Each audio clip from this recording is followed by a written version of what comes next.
Well, good evening and welcome to another edition of County Conversations. Thanks so much for joining us. As always, I'm your host, Trevor Lewington. Now, normally it's the fourth Thursday of the month when we're talking to the folks behind Lethbridge County that help us build community. But tonight, my guest, we've made some arrangements just so that we could be here at a time that's convenient for both of us. So I appreciate the flexibility. But Curtis Watson, welcome to the show. Thank you. Thank you very much. I appreciate you spending some time with me. I know you're a busy guy. Now, County Conversations is about the employees of Lethbridge County, but it's also about the partners. And so you've been with the Picture Butte Emergency Services Department for 15 years? Is that right? Yeah, 15 years sounds right to me. Okay. I think it's, about that. So. Well, that was me creeping your bio online, so hopefully I got the math right. Yes. How did you first get into fire and what led you to Picture Butte? Well, okay, so born and raised in Picture Butte my whole life. Okay. But growing up, my best friend, his dad was the fire chief for the fire department at the time in Picture Butte, and so I was always kind of around it growing up and through our younger years and stuff. And then by about that grade 11 time when it's like, okay, you need to start thinking about what you want to do with your life, I knew I had no desire to be an office worker or sit at a desk or anything like that. Okay. My father owned a farm equipment dealership, and he kind of told me earlier on in life, he said, try and do something other than sell farm equipment. And thanks, Dad. Good advice. yeah, so I had it. I was pretty determined that I knew I wanted to do something that kept me going, kept me mobile. Definitely with the team-based environment. I played a lot of sports as a kid and coming up and through high school. And that team atmosphere, the teamwork atmosphere was definitely something I was trying to find too in a career. And so on my 18th birthday, I went down to our local volunteer firehouse and signed up. And things were pretty different back then what they were. That was in 2009. But the first night coming, they gave you your gear and they gave you a pager and you were good to go. You were knighted and officially a member. And man, I remember it took a little bit for my first call to come, but I was so nervous and I can't thank those old guys enough that got me going and helped me out. And then right away, kind of about 2 months after joining, we had a pretty serious fire, a really gnarly fire that looking back at it now was definitely a close call and we. But after seeing that, I was hooked. I was instantly hooked, and I knew from that and hanging around with those volunteers that this is what I wanted to do with my life. And after that, fortunately, I was able to. I applied a couple times, and I was able to get hired by the City of Calgary Fire Department. Okay. And never looked back since. So. Yeah, good for you. That's great. Yeah. Now, I'm going to focus on the rural aspect and the volunteer side because that's what Lethbridge County, powers our response in the communities. But, I hear a lot of people talk about volunteers in quotation marks, and I prefer to think of them as unpaid professionals. Yeah, correct. I look at the thousands of hours that the department, I looked it up, but according to the last department report, there were 1,300 hours of volunteer time dedicated by the department last year to events and another 2,000 hours of volunteer time and training. Yeah.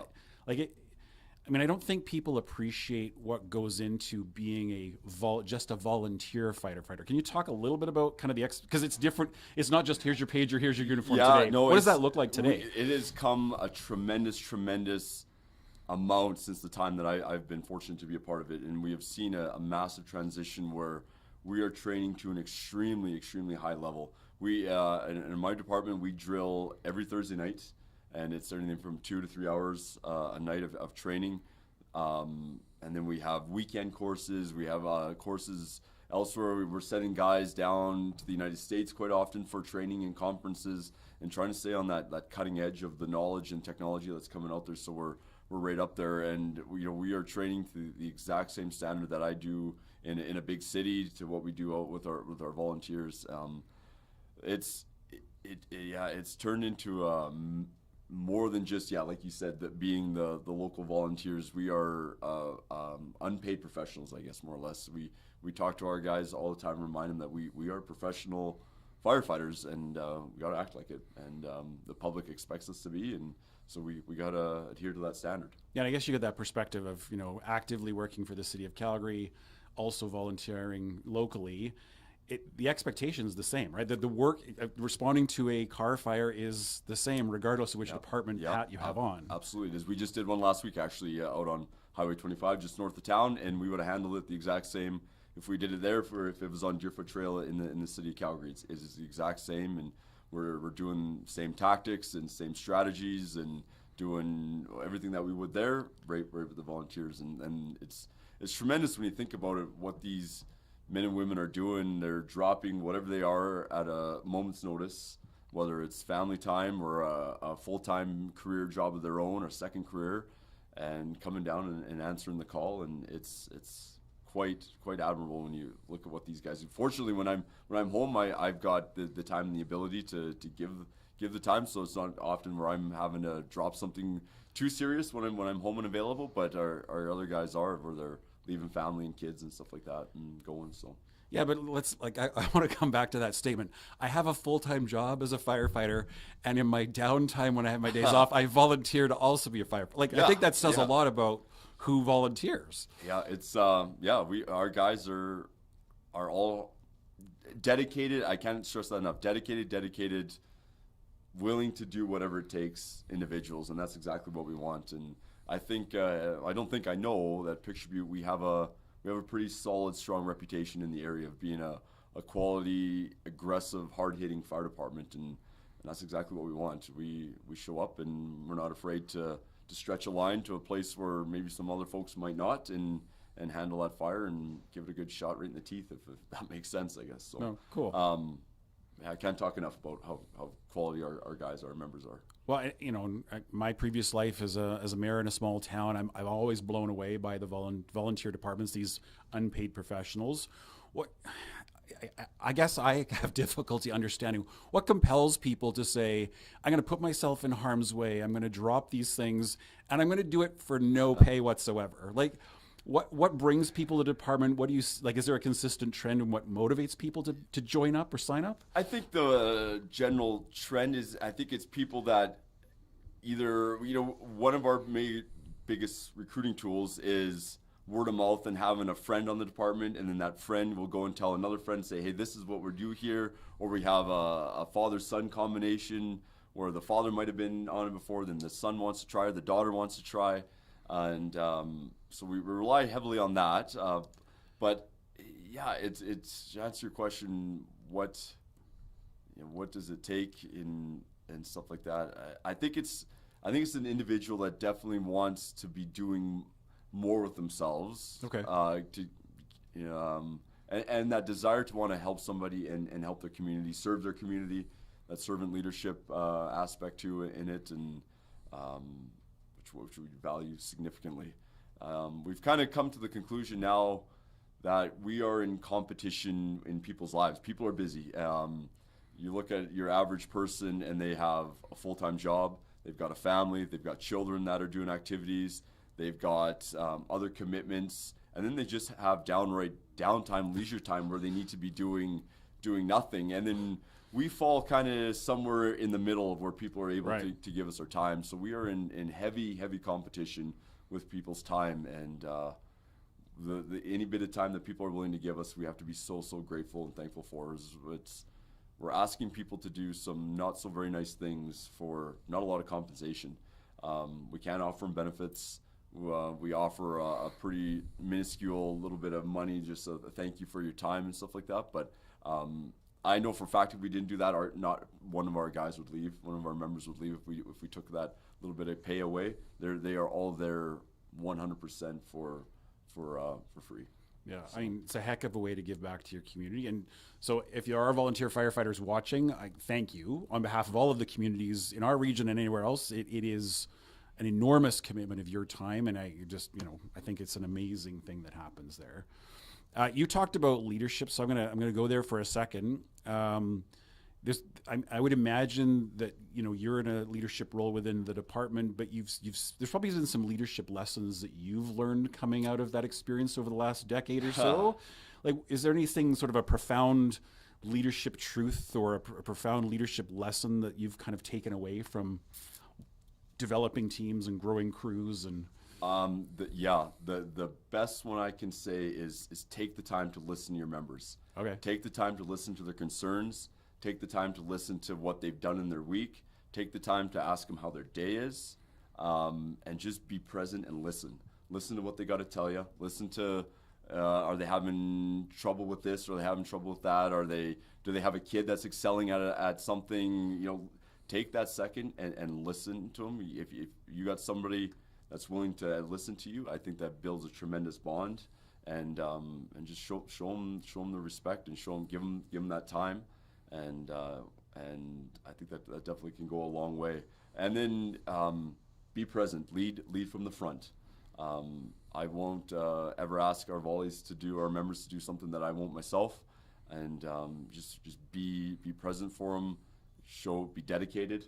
The old saying goes, we got to lead by example. Yeah. And if they see me not putting in 100% effort, then it's going to be tough for them to be like, well, why do I have to do the same thing? So I think, if best leadership qualities is listen, lead by example, and be there for your members. That servant leadership thing, be there for your members, be accountable for them, and hopefully that goes a long way for you. Yeah, I mean, we're all people. We all want to be listened to. We all want to be heard, right? Yeah. And I think it's a criticism sometimes of military and paramilitary organizations, and I include police and fire because of that hierarchy and structure. That it's like, structure. As soon as you get promoted by rank, then you're further removed from the front lines. So you're sometimes seen as truly leading from the back, right? Yeah, that's my position out there is I'm in charge of like a single apparatus. So when we go to a call or a run, I'm in charge of that truck and the members on that truck. So it might be 4 or 5 other members that kind of I'm in charge of, and they're looking at me to make the decision. They're looking at me to come up with the tactic of what we're going to do. The chief's looking at me when he gives an assignment, he's not going to tell me how to do the assignment. That's up to me. And so they're looking for that. And the old saying goes, if the worst thing I can do is not make a decision, I have to make a decision, and then we can react later if it's the wrong one. But we have to do something, and those members are looking at you to make something happen. So be present, be in the front, show them what we want to do. No, I appreciate that.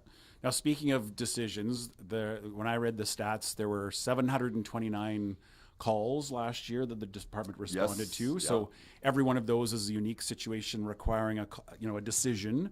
What are some of the things that I would imagine that's a broad spectrum of just about everything, but what's fairly typical in the county and in the Picture Butte area? What does the department have to deal with? Yeah, so good question. We deal with a vast, wide variety of things, but to narrow it down specifically, what we're doing mostly, car accidents. We've got some busy highways, so we're dealing with car accidents quite frequently.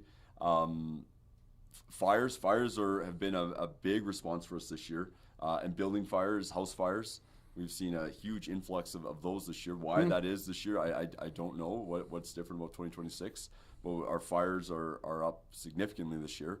And then everything from minor little things to more major accidents to stuff like that. The fire department kind of becomes the catch-all for the emergency services. If I need help, I don't know what it needs. Yeah, if it's not a legal matter or a criminal matter for the police to handle, and it's not somebody injured that requires paramedics, then it becomes a fire department issue. And so we've handled everything from chirping, beeping smoke detectors to people trapped in places. And out in the county, there's definitely a lot of potential for people to get themselves in tricky, sticky situations. And I've learned from my experience that if somebody's calling 911 in the county, it's serious. They have, I think it's that small town farmer mentality where they will do everything in their power to try and solve their problem before calling for help. And when they're calling, it means they need some help. So we got to be adaptable. We got to be able to think on our toes. We got to come with a pile of different tools, pile of different knowledge for different things, and try and come up with a solution. No one's coming after the fire department. We're it. Yeah, that's the last line of defense. We are the last it. There's no one coming after us. So you got to come up with a solution. So. Yeah, to paraphrase Monty Python, I sort of see sort of the traditional farming mentality of, it's just a flesh wound, and until it's actually severed or I'm like literally bleeding out, that's when I'll call 911. But there's a bit of that mentality, right? Of I'll just solve my own problem. Yeah. I'll take care of myself. And like I said, it's a small town farmer-driven mentality where they want to. The last thing they want to do is ask for help when we would rather solve the problem ourselves. And I respect that. And when they need that help, that's what we're here for. Right. Cool. Now, the county, of course, relies on our urban partners like Picture Butte because the county is a massive, almost 3,000 square kilometer piece of real estate. How important is regional collaboration and mutual aid? Like, do you see a lot of that interaction across the county? Yeah, I can't stress enough of the importance of working with our other municipalities and our communities around us. We've got Nobleford, Coaldale, Colehurst. Then we've got our mutual aid partners to the north of us, MD of Tabor, MD of Vulcan. To the south of us, MD of Warner and stuff like that. We are working significantly and very closely, and I'm proud to say that's been one of the biggest things that I've seen in advancement in the last 5-6 years is the collaboration amongst the departments, the joint training that's occurring. We're usually try to get a couple joint sessions in a couple times a year where we're getting together with other departments and we're drilling on certain tactics and strategies, and where 10-15 years ago that wasn't the thing. So to credit the guys that are running these other departments and stuff like that, the work that they're putting in as well, it's been tremendous. We're actually about to go live here pretty any day now with a new way of dispatching our apparatus to calls, where before it was up to whoever was the incident commander to request what they want for a specific incident, is now going to be up to our dispatchers to handle. So if a house fire happens in Picture Butte's area, we're automatically going to get the apparatus from Coaldale coming. We're going to get help coming from Nobleford, and that's going to be a tremendous, huge advancement, which is very, very exciting. It's one less thing to take off our list when we're trying to go to a call as to, what called, or who do I need to call for this? What else? It's going to be coming automatically. Good. Which is very, very exciting. Because I mean, my anecdotal experience, if you even go back 10 or 15 years ago, is in particularly some parts of the province today, is it's my department has this chunk of real estate. We do our own thing. We're our own team, and nobody comes in, and no one talks to each other, right? Yeah. Well, and I can echo that, because we used to be like that, and it's been, like I said, the last 5-6 years where we realized, wait a second, we need them, they need us, and let's work together. Let's just figure that out. Let's do some stuff together, and we're at the point now where we're buying equipment together. We're speccing similar apparatus. We're speccing similar equipment. So we've got some standardization from what's showing up on a Coaldale rig to what's showing up on a Picture Butte rig and an Nobleford rig and a Colehurst rig. So they're all looking very similar. So we are able to have that interoperability together and function cohesively together. So yeah, and tremendous. That way, a crew from your team can like there's that. It's just easier to operate. Cohesion. Right? So very fantastic. Cool. Very good. Now, Picture Butte's a bit different than some of the other departments in that you run an ambulance as well. Like, it's more of an integrated function. Correct. Right? Yeah, we are an integrated model where we do run an ambulance. We have a 4-person staffed ambulance that works on a 3-on 3-off rotation. Okay. They do tremendous work. They're handling the bulk of that 730 calls that you quoted. That's bulk of those are EMS runs that our ambulance is handling and doing a terrific job of handling them. And but we are the fire department will still go and help them when they need it too. So it's we used to be very. Where we used to mix and mingle our members through onto the EMS side of things. Oh, okay. And the fire cross-train. Yeah. But just with the way the world's kind of going, we've had to kind of pull back on that a little bit, and our staffing models changed a little bit. We were not seeing as much of that anymore. We're relying more on our full-time staff to handle it, which is okay. We still have a few opportunities throughout the year for our volunteers to get some time on our ambulance, and we have some very passionate volunteers that are very knowledgeable in the EMS world, and so to let them still get some time is critical. I got to imagine there's just a benefit. There's going to be hallway conversations. There's going to be sharing of war stories. Just physically having EMS folks in the same building, and there's just going to be a benefit to that, I would think. Yeah, we trained together. Just last Thursday we ran some vehicle extrication training, and we had our EMS folks who were right there with us, right in there with the firefighters, getting their hands on, doing some terrific training there. So when we show up to the scene and we all know each other and we're all in this, out of the Right. same station, it can definitely be an added benefit. Cool. So. Now, I want to shift gears a little bit here, and I read about this horrendous thing called the Oklahoma Smoke Diver Program that you recently participated in, were very successful at. I got lots of questions, but maybe you, just as background, can you explain to folks what this thing is? Yes, yeah. So the Smoke Diver Program originated in Georgia, and there's 3 affiliations, so Okay. Georgia, Oklahoma, and Indiana. And it's a 6-day course for more experienced firefighters to kind of go and give a go at. They don't, the skills that we're doing, nothing out of the ordinary. It's your basic firefighting skills, but they do it under a sense where they physically, mentally fatigue you. Like stress you and stretch you. Yeah, and, stress, okay. and they, the biggest takeaway is they want to prove to you when you think you have nothing more to give, you do. You just have to find it and figure out how to get it and utilize it and get through that evolution and move on to the next one. So, but so we did that. Me and actually 2 other members from county departments. So again, just to go show you the standard and the high level of excellence that these county members have, went down and did this. So what made you sign up? Like what? Well, we after traveling to a couple conferences and kind of realizing what this program was about and meeting some of the members of it, we kind of said, hey, this be something to give a bit of a go and try. And personally, I think I wanted a challenge. I wanted to put my body and my mind at a pretty good challenge. I'd like to be abused. No. Well, yeah, I'd like to just do something tough with your life. And for lack of better terms, I hadn't been challenged since I went through my academy with my career department, and I wanted to, let's see what we can do, and see. So me and our two other buddies, my best friends too, we trained for 2 years.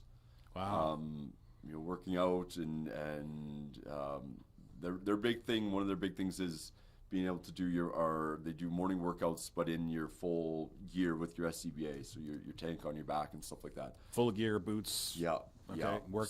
Turnout gear, the whole Yeah. works. Okay. Yeah. So so we were doing workouts twice a week together and trying to do what it took to train for this and stuff like that. So, we went down and we had to go down last October, so 25, to qualify.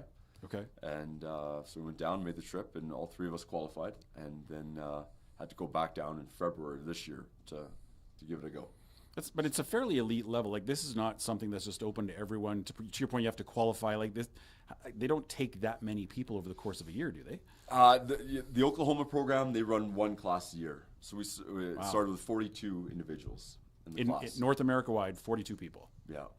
And 3 of them from Lethbridge County departments. 3 of them were from Lethbridge County. Yeah. That's amazing. Yeah, that's pretty. That says a lot. Pretty neat, eh? Yeah. Yeah. So 3 of them were from right here. So like I said, just shows you the quality and the type of members that are coming to your calls in Lethbridge County.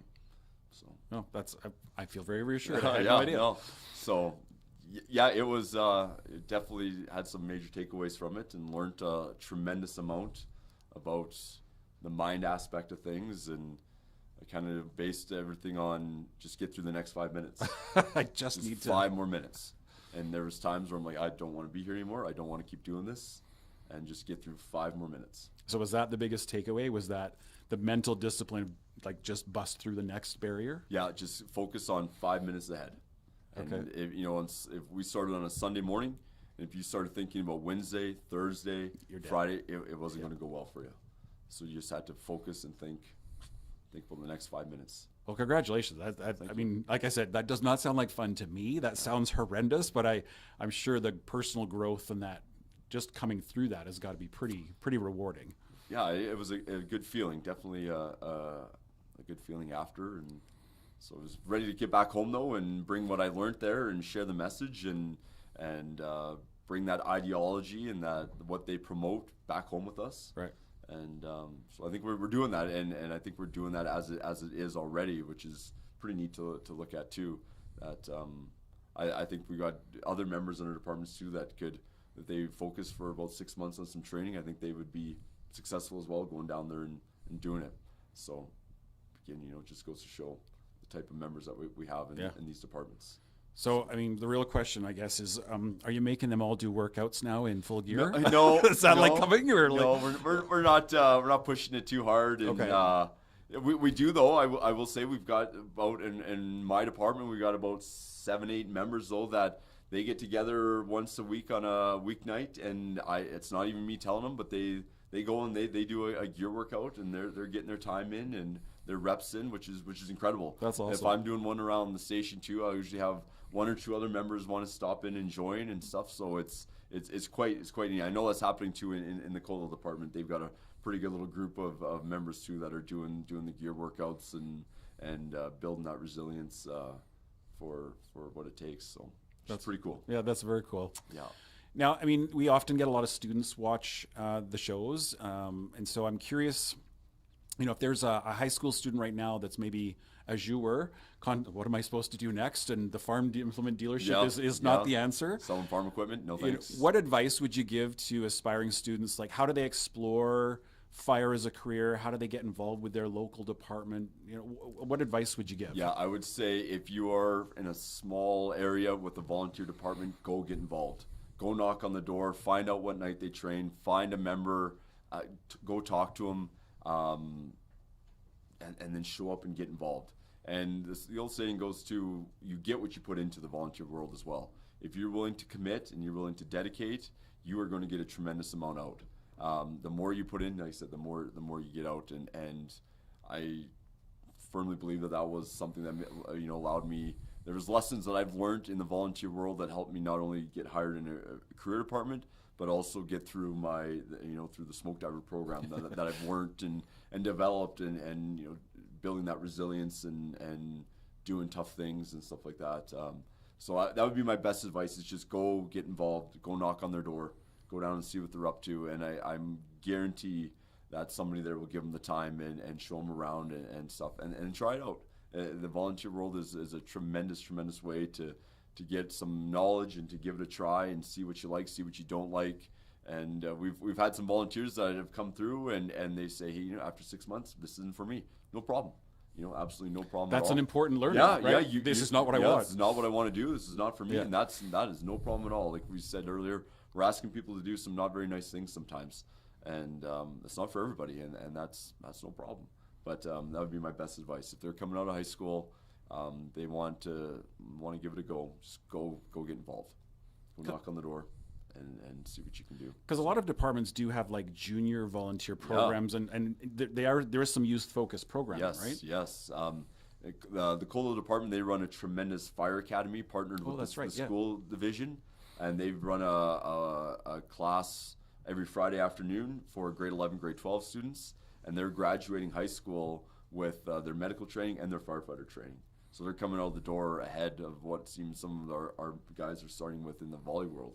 They've got it already. They're tremendous assets that are able to walk right into a position. That's very cool. Which is a terrific program they're doing. So, Okay. No, thanks for that. It's great advice. I think about, you've got a regular job supporting the citizens of Calgary. You volunteer when you come home. You've got a family. You've got a house. What do you do to balance that all and stay energized? I mean, to your point, you see some very not nice things. How do you stay mentally sharp and focused and juggle all of those things? Yeah, it's a good question. I think everybody kind of finds their own little balance as to what they want to do and what they need and to try and reinvigorate. But honestly, one of my most refreshing things is coming back home and seeing the passion that the volunteer members have, and seeing these young kids that are showing up, the 20, 21-year-old that want to learn, they're keen, they want to get better, they want to better themselves. And for instance, we'll be doing a a Thursday night drill will wrap up 9:30, 10 o'clock at night, and they're thirsty for more. They're sitting around our table in our, amongst the fire trucks, and they want to go more. They want to, and we'll see them up. They're talking strategy. They're talking tactics. They've got a YouTube video pulled up. They're forcing a door or something like that on a prop in the station. Cool. And for me, that is a real re-energizing, reinvigorating, real kind of reaffirming reaffirming thing that this is working. Things are going well when we're seeing that passion that I think I have, hopefully rubbing off on our other members and stuff like that. So I lean on that, to be honest with you, as something to keep me going. And I know that's kind of counterproductive when I'm utilizing the exact same thing, but honestly, it's a tremendous feeling. Or if I'm tied up on at work and miss a call or miss something, and I come back and I'll have coffee with the chief in the morning, and he'll say, "Oh, you should have seen how member X did out this this fire that we had last night, and these guys did well, and this one." And it's just like, yeah, perfect. It's just like, all right, perfect. We helped make that happen. Yeah, things are going well. Things are going really, really good. Or we go and help another community out with something, and we get a little bit of praise from them for hopefully doing a good job, and that's what keeps me going. Okay. Now you've conquered Oklahoma Smoke Diver. What's next for you? Is there another challenge on the horizon? Or are you just kind of chilling for a bit I here? wouldn't say, nothing, no other challenges for right now. There's other conferences in North America that I've got on my list. I want to definitely go and get to and just never stop learning. One thing I took away from Oklahoma too was you can never be good enough at just our basic tasks that we're required to do out of fire. When it's 3 a.m. and you're showing up to the worst fire of your career and we got somebody trapped, that's when it matters, and that's when you need to be able to perform, and you cannot drill enough on those things. So keeping up with that training, keep going with that. It's not very exciting, I know, but just keep going and not let off the throttle. But that's the thing, right? There is always something more to learn. There is always a new technique or a new thing, but at the same time, it's also just about the basics and mastering those. I think in everything. Yeah, and so just when you think you've mastered it, you haven't, because then like you said, that 3 a.m. call when you're half asleep and you're pulling up to something that's not looking real good. That's when you got to be able to perform, and getting yourself to that level of perfection, I guess, is the goal to keep going with. No, I love that. Now, time has absolutely flown by here, so we'll wrap up here with any final thoughts you want to share with our audience tonight. Any last impressions or comments? No, I thank you very much. I appreciate your time and giving me the moment to speak and stuff like that. But my last thought is, county residents, be well reassured that your volunteer departments that are serving you are high functioning, high performing members. You're going to get nothing but the best when you need it. So yeah, these are professionals that are in many cases the best in their field. That are getting tremendous training, doing tremendous things. So be confident in what they can do for you. Well, thank you, sir, for joining me and for all that you do, not only for Picture Butte, for Lethbridge County, but also the broader departments you serve and mentor with. I can't say it enough, that the work that gets done in the volunteer world, it just always blows me away. So thank you for all that you do. My pleasure. And thank you for joining us for yet another edition of County Conversations. We'll see you next month. Thanks for watching.